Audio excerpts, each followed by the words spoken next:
Today on episode 73, you'll hear from an entrepreneur on a mission to empower women through digital skills education. This is the Be a Marketer podcast.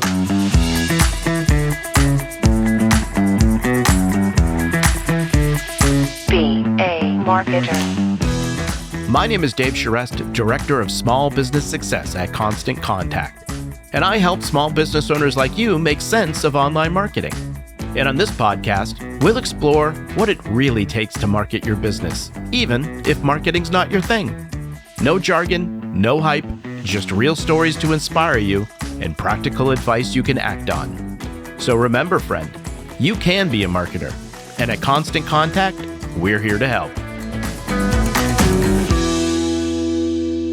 Well, hello, friend, and thanks for joining us for another episode of the Be a Marketer podcast. And hello, Kelsey Carter. Hello, Dave Charest. Kelsey, what can you tell us about our guest today? Today's guest is Lucy Hall. She's the founder and director of Skills of the Future, which houses SocialDay and Digital Women. SocialDay started in 2015 to help people learn more about social media. So this is an event that continues to grow in popularity and attracts social media marketers, influencers, professionals from various industries who are keen to learn about the latest trends and strategies in social media marketing. Now, Digital Women started in 2019, and it's an online community dedicated to empowering women through digital skills education. The community is made up of over 40,000 members who benefit from a variety of resources, networking opportunities, and educational content that's actually tailored to enhance their digital skills and professional growth. In our conversation today, we talk about the importance of mindset, how she sold her company and why she bought it back, and her expert tips for digital marketing. So it all started when Lucy discovered the internet as a teenager. Now, Lucy shares how the internet changed her life and how she developed a passion for empowering women to develop their digital skills. So if we go back even further into the past, probably back in like 2002, something like that, 2001, eBay was like really starting to become a thing. Do you remember? And, yeah. and I was young, I was like 17 or something like that. And I was sitting at home and we'd only just got our first computer then. And it might seem kind of late in that time that I'd only just got our first computer. But, I was living at home, single mom, that kind of thing. She had 4 daughters at the time, me being the oldest one. And then I've got my younger sisters at home as well. And so she gets this computer, this really amazing, it's a big chunky Dell computer with the dial-up internet and everything. And I remember that noise. Yeah. It was amazing. And we plugged it in. I remember plugging it in, getting on the internet and just like, wow, my world changed. And within months of getting that computer, I'd set up an eBay account. My dad was a market trader, so he'd sell things on his market stall every weekend. And my uncle used to do the same. My uncle lived over the road. And they sold these ab belt things I've seen on TV, belts that you put on that like kind of vibrate your stomach and give you abs. And these things, all these as seen on TV products. Sure, yeah. Basically, my uncle and dad got them from a importer. So there was no wholesaler in the middle. So I could get these things for a couple of pounds and they were being sold on the internet like £50 each or something like that. So I put a load on eBay. I sold a few of those. I said, Dad, I've sold a few of these. And he's like, well, I'm going to get you a load more. And in 3 months, I sold 1,200 ab belts.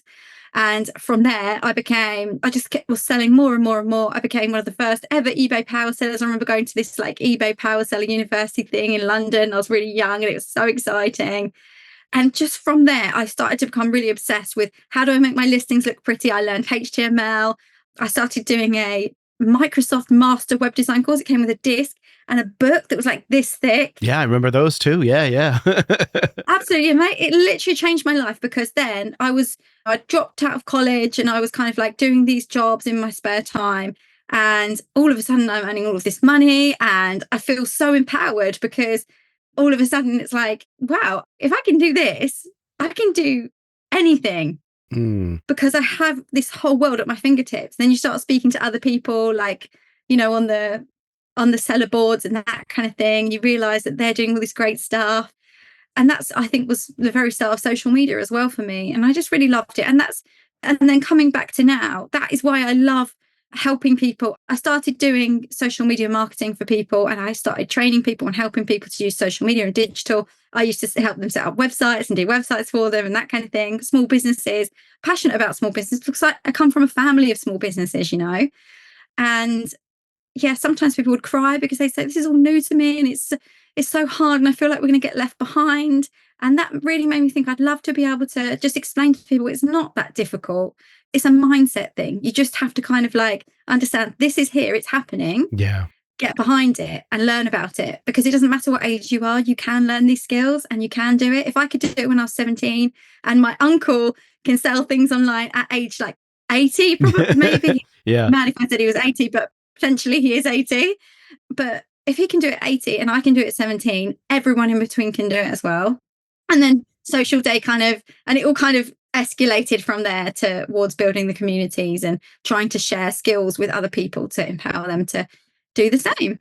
Well, so I've got a couple of questions, one on events and then one on, I'll start with this one and I'm going to come back to the events piece. I'm just saying it out loud so we remember. So I've got to imagine, so you're 17, you start this, you're a power seller. This has got to give you a lot of confidence, right? And so as you start to move into doing your own things, both SocialDay and then moving up, I mean, did you just go forward with that or did you have any doubts about kind of doing those things and going off on your own to do that? No, because so my mindset is of just give it a go.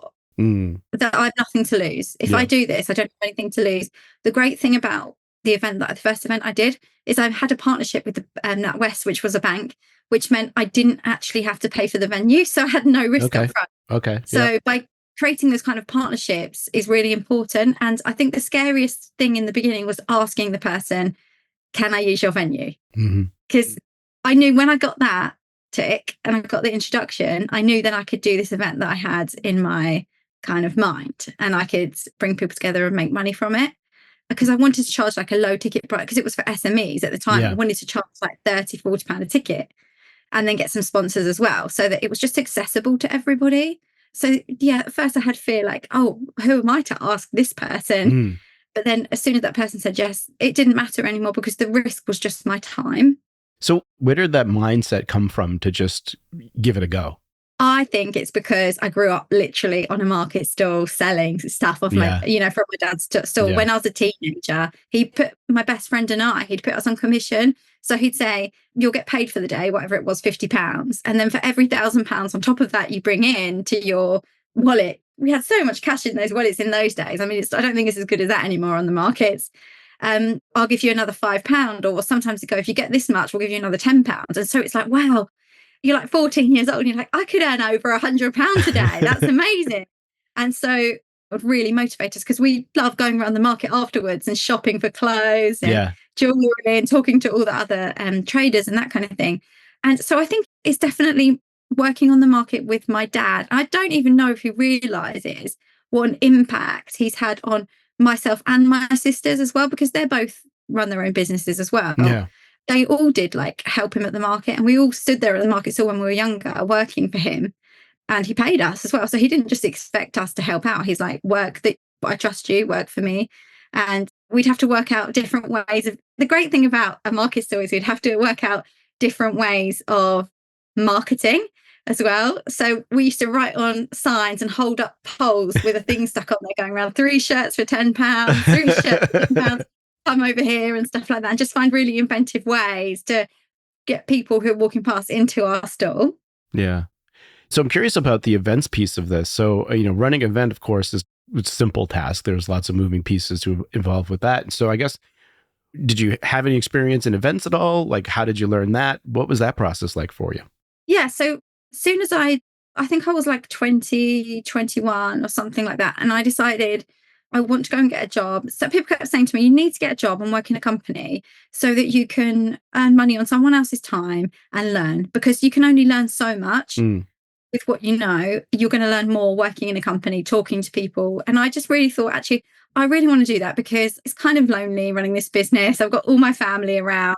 Like, they're talking about VAT and all this other stuff, and it's like really freaking me out. And all of this accountancy stuff, I loved just the selling the stuff and doing the stuff online, and the other stuff was like, whoa, this is scary.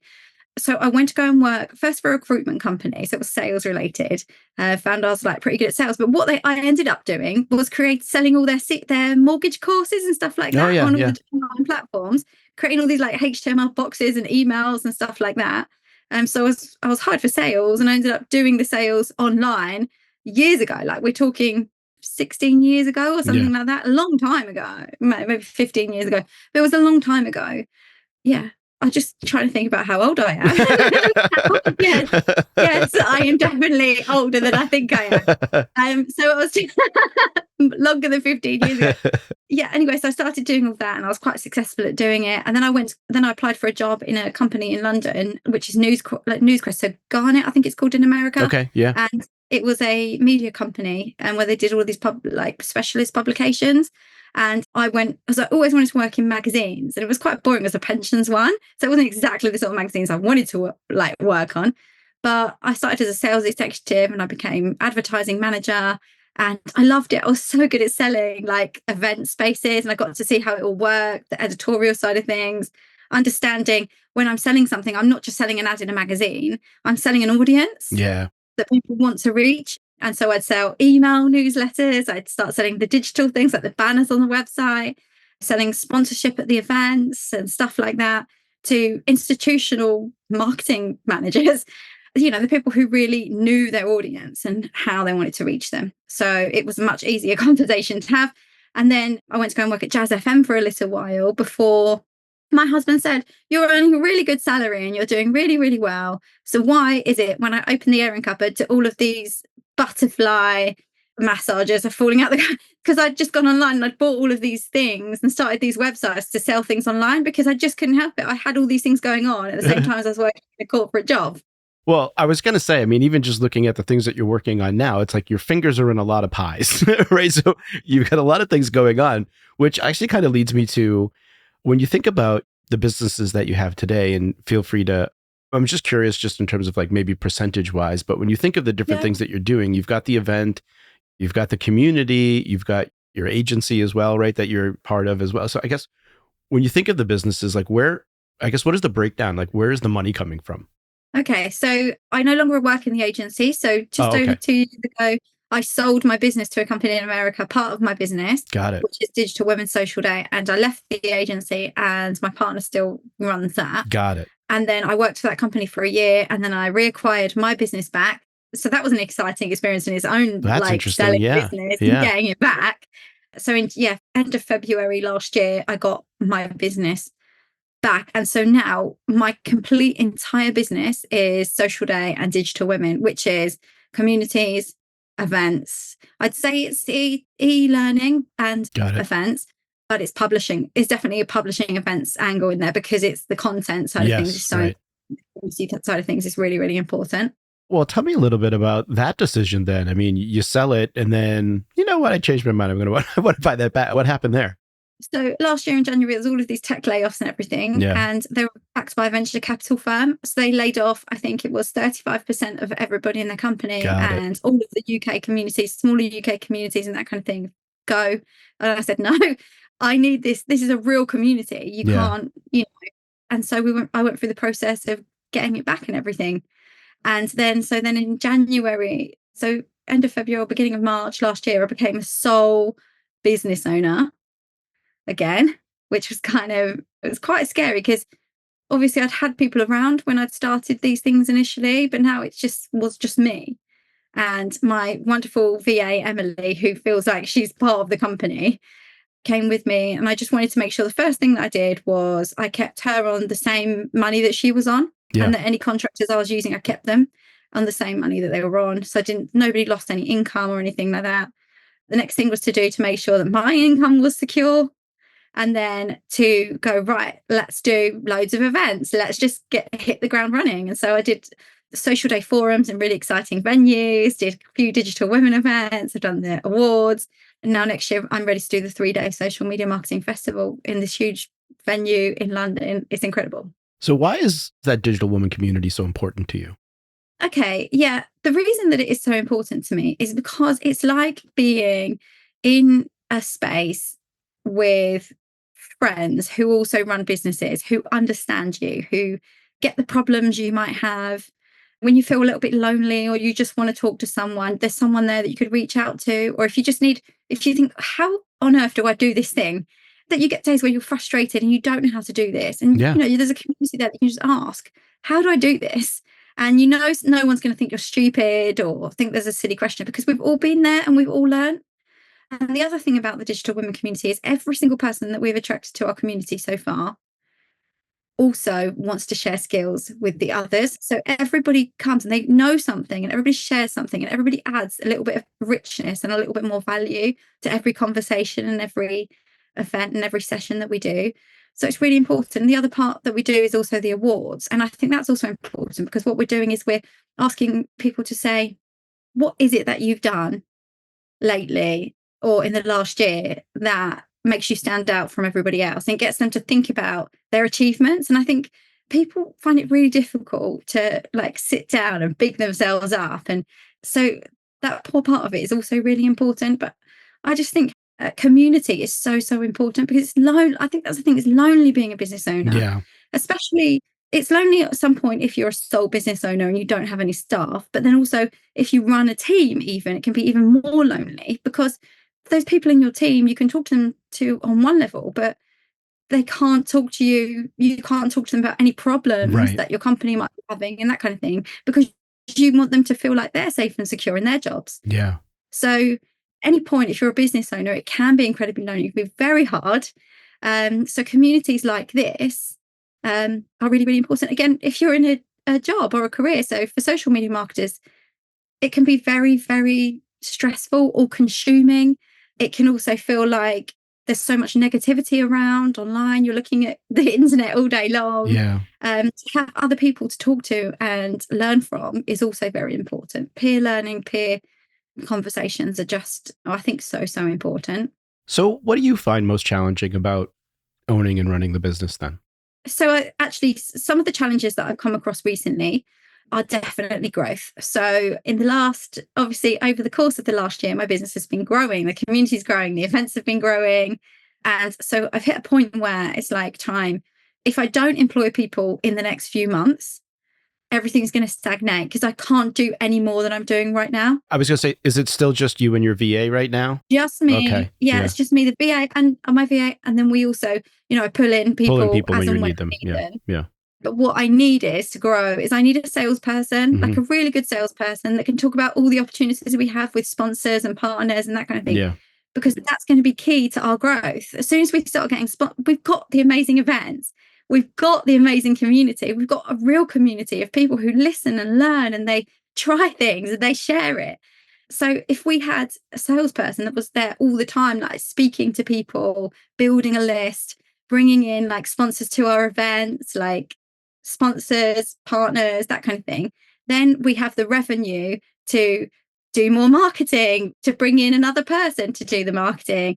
And then we've got a marketing person that's selling more tickets and selling more memberships and that kind of thing. And then we've got more revenue to bring someone else into the business to even, to help with the events and that kind of thing. So it's the problem I've had is that initial growth pain, where if we don't do this now, it will come to, and I can't do the sales, the marketing, the social media, the community management, all of the emails, all of the, just everything. I can't do everything. Yeah. So when we get these people that we need into the business, we'll be able to make the sales and we'll be able to grow even more. Because the way I see it is we're growing anyway, but we're just growing very slowly because we don't have the power to push ourselves forward. Does that make sense? It makes complete sense. And so, well, I want to shift us a little bit to talk about the marketing and through that too, because I'd be curious.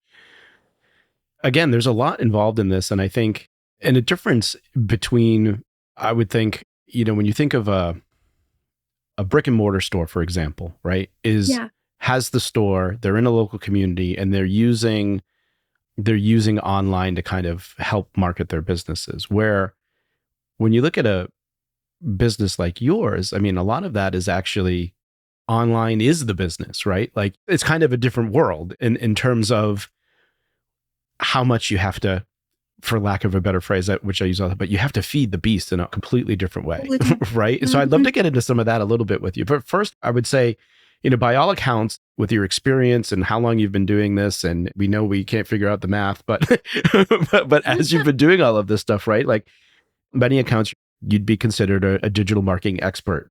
So what does that mean to you, though?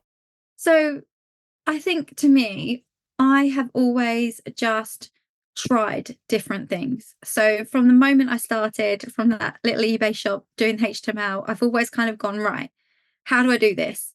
And I've just done it to try and work out how to do it. A lot of time it's not worked, it's failed. I don't get it right every single time. And that's how you learn. I think that's the best way to learn.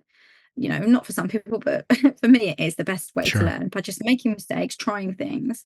So I don't know what it is with hearing, oh, you're an expert. I don't know why, but I always feel like, I don't know, I feel a bit icky about it or something like that. And I don't know why, because to a lot of people, I am an expert because that's what I've done my whole life, really. Since I started, I've been working in marketing. I've been working in digital and I've been working in sales.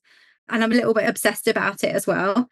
But I think that is the way to do it, to try things. And then once you've worked it out, you can do it. You can get better and better. You can test things, you can iterate. Also, learning from different communities. Like I said, Digital Women, it's fantastic because we learn from each other in the community. We watch videos, we come to each other's sessions, we put on events, going to events. Every single marketing tool out there has fantastic blogs on it, or videos, which is absolutely free, and you can totally take advantage of that. That's because most SaaS tools are fantastic at content marketing. Yeah. They really know how to do content marketing. But in that content marketing, there's so much knowledge in there. Yeah. So I've just literally spent so much time reading through all of these blogs, watching YouTube videos and that kind of thing, and then just trying it and seeing what happens. Because what's the worst that can happen? If you start off and you're a small brand and nobody knows about you, how many people are going to see it, really? Yeah. Not that many. Yeah. It's not going to ruin your reputation forever, is it? If you say the wrong thing slightly, or you do slightly the wrong thing. I suppose if you've been going for a long time and then you say the wrong thing, then you're in trouble. So yeah, I think, and I'm just going to say it again for the 100th time, just trying things is the way to learn what works for you, because it's different for every single business, I think, as well. Yeah, absolutely. I mean, I think I'm often saying too, it's just that idea of look, I'm going to give you some best practices, but this is just a place to start if you don't know where to start. Yeah. What your goal should be is to try this and then figure out what your best practices are, because they're going to be different for every business and every audience that you're trying to reach, right? So it's interesting too, that point about the expert thing. I think at the end of the day, because I'm with you, right? It's expert, right? But whatever. But people want to work with experts, right? But I've actually started thinking of it well, expert, what all that really means is that you're someone who is thinking about a particular subject a lot more than other people are, right? And I'm like, okay, I could get into that then. All right, that makes sense, right? You get obsessed with little things. Okay, I'll take it. Is there anything that you remember as maybe a big marketing fail that you kind of ran into along the way? So here's the problem with trying things and being the person who just goes, let's just bang out that email or do that thing. So this is what I've learned. Don't do that. Now get other people to check things, get other people to read things before you just bang it out on social media and that kind of thing. Because actually I've got a big community now, so you can't mess it up too much. I've sent things with typos, really bad typos, that I've read it through, but I didn't see it. I don't know why. And I'm quite particular about typos and things, but I've sent things out with typos, or I've sent the wrong email to the wrong email list, and, things like it generally involves emails, actually, because once you sent it, and then you're like, oh no, I can't get that back now. And I don't know what to do. Yeah. But the great thing about that is you can send an email saying, oops, I'm really sorry. This was the link I was meant to send, or something. They give you a chance to send another email. You get a second shot at it. Yeah, exactly. So there's always an upside in the mistakes, but I don't think I've made a huge mistake. I've made little mistakes that I've learned from. And I mean, so it's mostly small mistakes. I've never done anything by followers, or I think if people did that, I think that would be a big mistake, because there's just no point. They're not real. So what's the point in having people there that aren't actually going to buy from you? And I've seen other people do things like buy email lists of just random people, thinking just because they're emailing people that they're going to get customers, and that has never worked for them. So I've seen it, but I've not necessarily done some of those things. I think some of those things I've probably, where I have read at least some information before doing things. Right. Let me tell you something funny though, Dave, that I did. So when I had this eBay shop, I got one product imported from China for this company, and it was like a new bra. It's like one of these stick-on bra things that you pull up. It's like a chicken fillet thing, which is sticky. They're quite popular on TikTok now, I believe. And it was called a new bra or something like that. But there was a company that actually had painted it called Unbra, but I didn't know that. And I'd sold probably thousands of these things on eBay. And then I got this like cease and desist thing. And I had thousands and thousands of feedback on my eBay account. Like I was making so many sales. It was amazing. And then I got an email saying, we've closed down your eBay account. Well, this was my business. This was where I sold everything. I was like, I was a power seller. I sold a lot of stuff and I've just been kicked off eBay. And overnight, I'd gone from making thousands to nothing. So, like any good marketer, I downloaded everybody's addresses from PayPal and bad marketer, should I say, because this was a random. I went on eBay on another account and I bought loads of second-class stamps for like a bargain, which is probably illegal, I think. Is that currency? But I was really young. It was a long time ago. And I was just trying things out. Yeah. And then I wrote a letter to every single one of the people who'd bought stuff off me as a customer. And I sent them a letter and I said something like, here's a discount code to my online store. I got a shop made in India and a website, greatestdealsonline.com it was called. And it cost me £300. And I put everybody to go and buy from that website. And I got loads of wholesale customers. And then I was selling wholesale to a lot of eBay traders who were then selling on eBay. So I was back up and running again. Of course, I started a new eBay account. So I think that was resourceful, but probably quite stupid because I could have got into a lot of trouble. So it was one stupid thing after another that I did that actually led to being okay in the end. I got my eBay account back in the end. I had 2 eBay accounts actually, different things. But yes, just a fun story. Never shared that. Well, but I think it highlights in here though, is that idea of like, because I think today a lot of people kind of just really rely on social media a lot, right? Yeah. And they don't really understand the importance of like, you don't own that relationship with the audience that you're building there, right? You're doing that on borrowed land, right? And this has happened, right? Somebody can shut down your Facebook page, right? They can turn off your Instagram. The algorithm is going to change all of those things that, again, highlights that importance of always make sure you're trying to move those customers to that place that you own, right? Own the contact information so that you have that direct connection with them. And I think you probably learned that, really early on, which was a good thing to learn, because I have to imagine as you're building your businesses now, there is that component of what are we doing to collect email addresses, right? Like, I guess, well, tell me a little bit about that. Yeah. Like how important is that in your world now of like building a list of people that you can market to? That is absolutely so true, because one day you can go from, like, for example, just on our LinkedIn, we have 100,000 followers on our LinkedIn page, okay? And at the moment, it's doing really well. We're getting thousands of followers every single week. It's like having great impacts. We get really good engagement rate. But if they decide we're changing the algorithm so that pages get less kind of shown in the feed, then all of a sudden, all this content we spend so much time putting out is not going to be seen by anyone. Built all of this up for nothing. We've done all of this hard work for nothing. And same with Instagram and TikTok and all of these other things. And they all have their moment. I remember when Facebook had its moment and everybody was kind of like doing this, sharing each other's pages and then making lots of sales and that kind of thing. And then all of a sudden there was no reach and it all got dropped. And it's really hard on Facebook now to get anybody to see your page. Yeah. And I believe Instagram's getting more difficult as well for people, depending on whether you've cracked it or not. But that can change. It changes overnight. People get their accounts shut down overnight and that kind of thing as well. So like you said, sending people to where you want them to go is really important. And for me, that is our emails. That is our email newsletter and joining our communities. So one of the things that is really important on SocialDay is that we do the social media news roundup.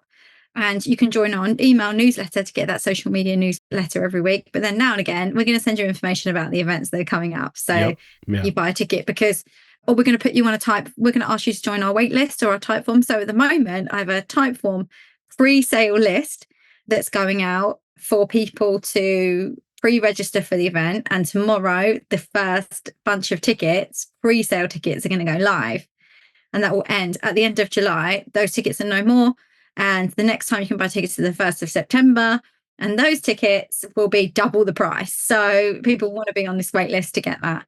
But we have their data now. And that's the most important thing, because you can post stuff all over. It's a lot of work to post stuff all over social media and just do that all the time to try and get sales. Whereas if you get them to come onto your email list, it's so much easier to set, because they already know you, because they've already joined your list for a start, to say, you know, here's our thing. Are you coming? Do you want to buy it? People expect that in emails as well. They expect you to now and again say, well, we've got this thing. You follow us, you love us, so buy our thing because here it is. And here's the other thing. People always say in emails that every single email should just be valuable content. But if you sell products, people have joined your list so they can see your discounted products. You have to do both. They want to buy stuff. You know, they literally want to buy that handbag at a discount because that's why they've signed up to your list. Yeah. People sign up for different reasons at the end of the day, and it's up to us to give us reasons to get people to join so that you have and you own that data. So, well, there are a couple of things here. I mean, I think it's funny too. I think sometimes we have the amount of energy that we put into the channels. First, I'm saying like email versus social. I think we have those reversed many times. Like we spend so much time doing the things on social because, I mean, my point of view is that social is very good at making it feel like you're doing something, right? Because you've got like the reach, you've got these things, and you get the instant like dopamine hits of like, oh, somebody liked this, somebody commented on it, right? Yeah. But then if you spend some time maybe to do the math, and I think every business is different, of course, but if you did the math, you're probably finding like, well, I'm making more money by sending an email. Like I'm actually doing more business that way than I am like doing the other things. And so I feel like sometimes we have those flipped around, but I think that's maybe the nature of the game. But would you say that LinkedIn is your primary social channel? Is that the one that you're using for Digital Woman mostly, or? Absolutely. And for my own stuff, like when I post on LinkedIn, because first of all, I think people are there to hear about like work and business stuff straight away. Like there's not that many other distractions. People aren't sharing their baby photos, their dog photos. They're not sharing this. Because if I go on Instagram, like it's nice to see all the work stuff and the tips, like here's 3 social media tips, that kind of thing. But it's much nicer to look at a dog, like, you know, like doing something funny, like picking up toys and putting them in a basket, or cats sitting on people's laptops and that kind of thing. So I think attention wise, LinkedIn, you're going to get more attention in a B2B business capacity anyway. Yeah. Also, people are there for work, for job opportunities and that kind of thing. My target audience are certainly there. That's not saying that I don't use ads coming up to events on like Instagram and Facebook, because they do really work well. And obviously TikTok's a fantastic channel. I actually I've got, see behind me, I've got a physical shop, my social media planner. I sold thousands of these social media planners actually. And one of my best channels this year, because I normally try and sell them in January time, was TikTok. And I'd never sold them on TikTok before. It was really, really good. Yeah. So different channels for different things. I know some people use Facebook a lot, especially for kind of like entrepreneur, small business type events, and they do really, really well. But for me, because people are in professional services a lot of the time as well, LinkedIn is a really, really good platform. Well, what are some of the ways that you have used LinkedIn then to, I guess, what works with you to engage the community that you're building there for your initiatives that you're trying to run with like Digital Women? So on our company page, I would say that having 100,000 followers on a company page puts us in the top percentage of pages, like LinkedIn pages. We've done really, really well, considering it's just me that's posting the content on there. We don't have a big team creating content or anything like that. That's kind of just shows you how much growth you can have on the platform. But I think of my content as top of funnel content, middle funnel content, and bottom of funnel content. And you can think of it the same as the marketing channels as well. So I think it's social media a lot of the time as the top of the funnel, because this is where you're getting the attention. Hi, this is who we are. This is who we are.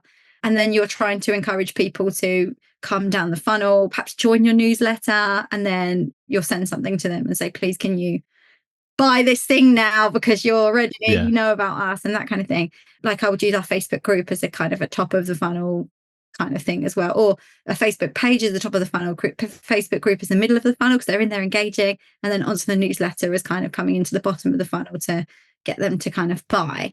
And the top of funnel content for LinkedIn is so simple. It's something that people want to share to make them look good. So if you share top tips about something, they can share with other people that sounds really good and the graphic looks really good. They're going to share it with their network. And that's going to make them look really good, because it makes them look really good. They love you and they can't wait for your next content to come along so they can share that as well. And I really believe in this for LinkedIn, actually. I can share the same thing on Instagram that I share on LinkedIn. It gets nothing. And on LinkedIn, thousands of likes and like hundreds of comments and like hundreds of shares and that kind of thing. Yeah. Best one, you probably can't see it on my camera. So the best piece of content is this. It's this little thing that says, just keep growing. Oh, yeah. Yeah. Yeah. Just keep going. It's a very I remember that. I have one of those cards. You have I one. remember that. Exactly. I like to give them to everyone because I think it's nice. Just remember, just keep growing, because that's what it's all about, isn't it? Just keep growing. Yeah. And that graphic did so well on LinkedIn that I thought, let's make this into a business card. But then I pulled all the data off of LinkedIn, pasted it into ChatGPT and said, which content is performing the best and why is it performing the best? And give me some ideas for content that I can create that's just like this, that is going to also, get me that kind of attention. Yeah. And then it gave me all of the information, like this is the best performing post, this had this much reaction, this is the percentage. And here's a few posts that would do really well based on this post that you shared. So now I create those posts and I share those and I see what's doing the best. And then I'll do it again. Or if it didn't perform, rinse and repeat, right? Yeah. Rinse and repeat. Yeah, exactly. So I think LinkedIn does really well for reach and for getting people to know us. And then there's a LinkedIn newsletter. You don't get the data directly, but if you create an event on LinkedIn, you can download all of the data from the event. Yes. Okay. So all right, here we go. Names, emails, you can email them afterwards. Oh, thank you for attending this free event. By the way, would you like to go on our marketing email so that you can see information about future events? Yes, please. You've already got my data, so why not? So I love what you just said there about this idea, because one of the things I'm always telling you, particularly, so like I'm going to lots of events, doing all things and speaking at those. And it's always like, okay, you're going to meet a lot of people today. You're exchanging business cards. Don't add those people to your marketing email list. What you should do is, yes, follow up with a personal thing and say, hey, by the way, I have this thing you might be interested in, and let people take that next step to opt in, because that's going to be so much more powerful for you, right? Because that's somebody that's like, you know what, I actually do have an interest in this, right? Versus you're pissing somebody off because you're just sending them now these emails that they didn't want to get in the first place, right? And so I love that you bring that up. It's annoying. So I'm super curious here. I mean, with all that you're doing, the big following that you have on LinkedIn, okay, I got a little bit of a tip here with the ChatGPT thing with ideas, but like, seriously, like, how are you finding the time for marketing in all of this? And then I guess, what is your approach to actually getting things done when it comes to marketing? So what do you do? What's that process look like? Okay, so I think, and you probably hear this all the time, once you really know who your audience is and you've really got that person nailed down to a T, you know who they are, you know their pain points, you know their problems, and you know who you are, not necessarily yourself, but you know who your brand voice is and how they sound and what they stand for and what those values are. It's actually really easy to create content. It's actually really easy to create the goals. And once you know as a business what it is that you want to achieve, that's the number one thing. Once you understand what you want to achieve, it's really easy then to create a pathway to trying to get to that place where you want to achieve. So when you're creating all of this content, you know who you are. It's easy to create the content now because you don't have to think, what do I post? What are they going to like? Because you understand your customer so well. You've perhaps written down all the questions that your customer asks you or your customers have asked you. You use that to create content. Perhaps I have community, so I have testimonials coming out of my ears. Yeah. I ask people in our community, would you do a video for us? And then they'll do a video and we'll post that on social media. So I think it's easy to get things done when you just know like what you're trying to achieve and who your audiences are. And for some reason, people sometimes skip that on social media and they just start posting stuff. Oh, so-and-so's posting this, so I'm going to post it. Or why is this person doing so well? I'll tell you why this person's doing so well. Because they know why they're doing it. They know why they're posting and they know what they want to achieve from this like project or this marketing that they're doing. So you got your plan, you understand what you're trying to do, you've got a goal. And I think a goal is a big thing. I'm always saying that like, everybody has access to the same tools, but how you use them is going to be driven by what it is that you're actually trying to do, right? And so when you start thinking about, okay, you know what you're doing, you know the types of things that you want to talk about because they resonate with who you are and who your audience is or wants to be, right? Are you putting time in your calendar? Like, how are you actually like, you know what I mean? Like, what's the frequency with which you're like, You're carving out time in your data. I'm going to go post this here. You're scheduling things. Like, what does that look like? Well, it's a mixture of everything. Yeah. So one of the things I do, like I told you before about my social media planner, I know it's a physical planner and people must think, why would you do that? I'll tell you what happens. I don't know if it happens for you, Dave, but it happens to me. When I'm online, I get distracted and I start doing something and then I go off over here. Perhaps I'm trying to get ideas and I start going for these ideas. My physical book right here. Yeah. Yeah. You start trying to get these ideas. Then you think, oh, that looks interesting. And then you go down a rabbit hole with something else. And before you know it, you've just wasted all your time looking online for ideas rather than actually thinking creatively from within about ideas. And that's why I think it's so powerful to just write everything down, have it in one place. And then when you're sitting there in the garden and the sun's out and you've got a lovely cup of filter coffee or nice chamomile tea or whatever it is, cup of builder's tea, whatever it is, you can get your book out and you can just start writing ideas down without the distraction of other people's social media in your face, without the distraction of whatever's coming up on the internet right now, whatever's pinging on your phone. You can just become so creative this way. And then once you've got all of this and you've written it all down, it's fresh in your mind. And it might seem counterproductive because you've written it in this book, but now you have to actually create that content. But it's all there now. And even if you don't, even if you're not a scheduler, even if you're not, somebody who creates campaigns ahead of time, you like to do it on the day, which a lot of business owners do. Mm-hmm. They post on the day because they just don't have time to sit down and, schedule away all the patience, all the skills to do it. They like to just post something on Instagram every day and make sure it's going out. I think if you've got that book, or it doesn't have to be one of these plans, it can be what you have there, just a notebook with a sticker on it that says my content book or whatever it is. You've got a list of what you want to post every day. And then you can just go into Canva. Oh, today I know that I need to post about the promo for this because, we're coming up towards this promo, or people need to go on the wait list today. We've got 5 days to get on the wait list before we launch this thing. So I need to do a post about that today. And oh, look, I've written what it is that I want to say. So now all I need to do is put a fantastic picture I've got in my phone already, or a reel that I've created the other day when I was like sitting at my desk, put that up with my text and it's done, rather than thinking, what am I going to post today? Fishing around for ideas. Because that's what happens to people. They get distracted and they waste time. And everybody says, oh, social media is such a waste of time. I end up wasting so much time. And it doesn't have to be like that. If you already know what it is that you're going to post, you're sorted, I promise. Yeah, I love that. I also think there's just something to your point about like writing it down on paper. That's why I like to do it. I think it just, you almost internalize what it is that you're doing. And so it has a different resonance with you as a person. So to your point, like, you kind of know, right? Because it's in you versus there's something to if you're doing everything digital, it's almost disposable in a way. And you don't really hold on to it as much as you've worked it out of your body and in, through your arm onto the page kind of thing. Feels tangible. Yeah. There's very something tangible. to it. So we've got a little bit of time left. And I do want to talk a little bit about just, if you were thinking about, I'm sure there are tons of other people out there that may be listening who may be thinking about, okay, what is the role that a community can play in my business? Or maybe they're thinking of starting their own business. Like, what would be some top tips that you would provide them for if they were thinking of starting their own online community? Okay, yeah. So I think, first of all, if you're thinking of starting your own online community to support you and other people with the same problems, just think about what would be the thread that pulls this community together? What is the problem that everybody has?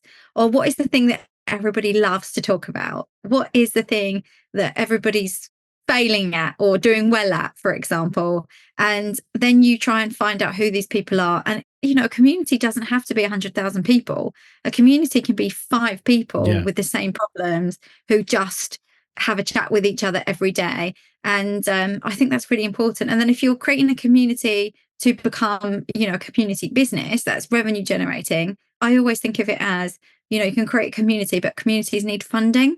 So people worry about if they've got a community, I can't ask people for money, but actually communities do need someone to run it and they do need funding. So it is really important. So if you feel icky about selling to your community, you're funding your community. And I think that that's really important, just understanding what your community is for in the first place. If your community has been built around your business, then if you have a business where you sell cakes, for example, you can build a community of people who love cakes, who just literally love different styles of cakes, and they want to share their own cake ideas and that kind of thing with you. They don't necessarily want to make the cakes.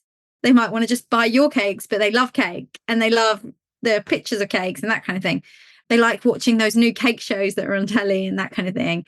And again, if you're selling skateboards, for example, wow, you could create an incredible community around skateboards because these are people who love skating and they can share skate videos and like reviews for skateboard. There's so many different things, and every single person can create a community essentially, whether it's one that's monetized or funded, or whether it is a community that is for your business, like to feed your business, or whether it's a community just for you to help you to get through your day, your difficult days and your hard days. And I think sometimes some of the best communities have started like that because they start off with you. I have a problem that I need people around me to help me fix, and I don't have a massive budget or I don't know where to go to get it. You start connecting with other people the same, before you know it, there's a million people in your community who've got the same problems. And you know if it's a real community because it doesn't revolve around you. So my communities that I am part of, that I also happen to run, they don't revolve around me. The conversations happen without me. These people are making connections and talking to each other and creating content, whether I exist there or not. And I think that that's the magic thing about communities. Like, they can exist without the person that created them, and they support and help people with whatever it is that they're trying to do. I want to close on this. Why is it so important for businesses, any type of business really, but as you think about what you've been doing, why is it so important to care about your community and your customer? So why is it so important to care about your community and customer? Because it's not only that they're literally the person that is going to be buying from you. So you need to care about them, because how can you create something for them if you don't care about them and you don't care about what they want and what makes them feel good or what makes them happy or what makes them feel bad? If you don't know what they need, how can you create products for them? So I really do think caring about your customers, caring about your community, making sure that at the center of everything, you want to give them the thing that's going to help them to feel better or solve their problem, because that's essentially what your business is at the end of the day, isn't it? It's your customer. If you don't have the customers, you don't have a business. So they need to be the center of your world. Well, friend, let's recap some items from that discussion. Number one, give it a go.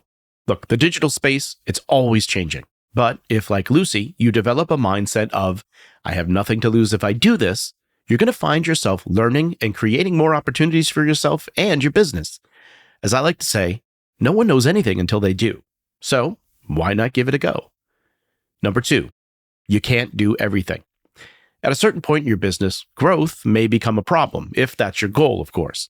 Now, for Lucy, she's realized if she doesn't employ people, everything is going to stagnate. She needs people in the right places so that she's freed up to focus on what she needs to do, and then the team can power the business forward. So pay attention to when it might be time to add people to your team so you can take your business to the next level. Number three, create the content they want to share. Now, Lucy shares that part of her success on LinkedIn comes from creating content that her audience wants to share. It's content that makes the person sharing it look good. If you want more people engaging and helping you reach more potential customers, take this into account with the content that you create. The more you do this, the more people will look forward to what you do next. So here's your action item for today. Now, if you want to upgrade your digital skills, make sure you attend a Constant Contact product webinar. This is important if you're feeling like you're not taking full advantage of your Constant Contact account. You can register for an upcoming webinar where our team will walk you through how to use different aspects of the product and, of course, answer your questions. As always, you'll find links in the show notes. I hope you enjoyed this episode of the Be a Marketer podcast. Please take a moment to leave us a review. Just go to ratethispodcast.com/BAM. Your honest feedback will help other small business marketers like yourself find the show. That's ratethispodcast.com/BAM. Well, friend, I hope you enjoy the rest of your day and continued success to you and your business.